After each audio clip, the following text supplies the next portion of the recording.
Hey everybody, what is going on? I hope you guys are all doing well and welcome to another tutorial video. In this video, I'm going to be showing you two ways in which you can add motion blur to your videos in Davinci Resolve. So let's get right into it. As you can see, I have this video of a horse and I'm going to be adding motion blur to this. Now, the first version is for the studio version. If you have a paid subscription, you just want to go into the edit tab, go into effects, and search for motion blur as an effect here. But if I double click it, as you can see, there is a watermark simply because I don't have the premium version, and I'll just make it better instead of faster so that I don't the effect is better, but I don't have as much speed in my video.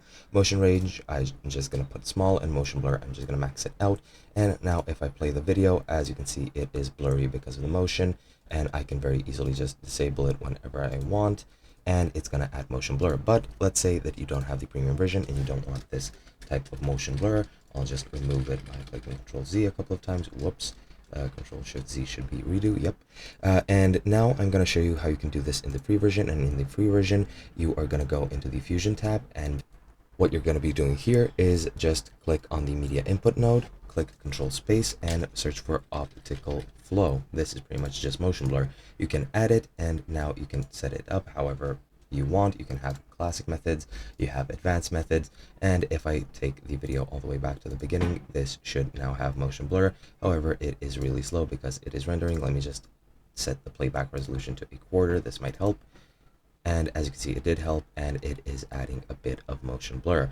But yeah, let me just speed up the video, then it might be a bit more noticeable. So I'll go here, click on the video, go into speed change, and just increase the speed to about 2.5 times.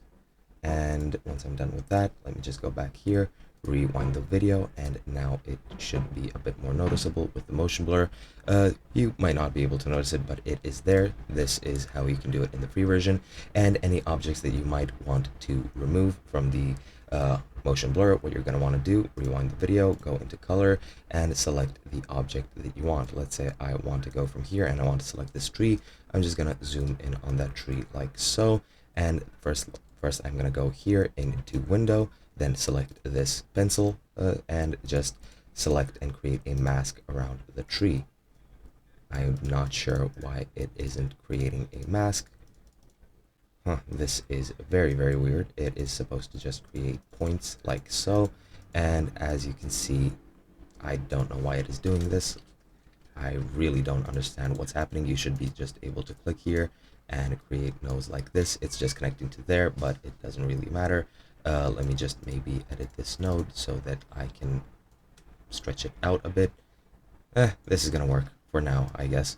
But yeah, once you've selected the mask that you want, this will then be exempt from your motion blur.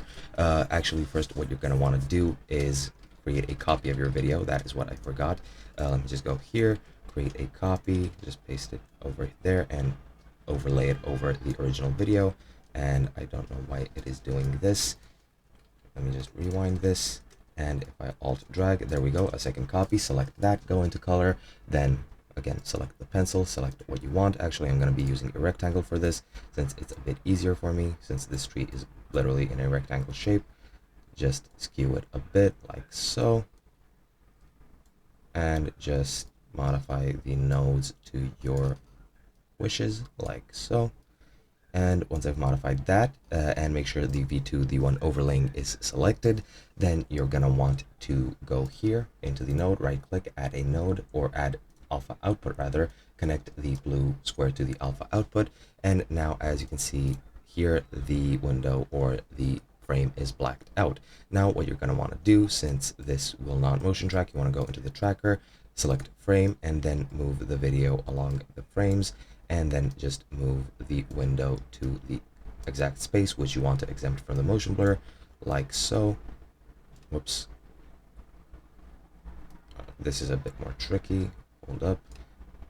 Add it there, and as you can see, you can do this for all of the frames in the future, but this is just a pretty rudimentary way of exempting this from the actual motion blur. And yeah, now if I go ahead and play it back, as you can see, that tree is exempt from motion blur a bit. And that is pretty much it. Hope you guys enjoyed, and I'll be seeing you guys in another video.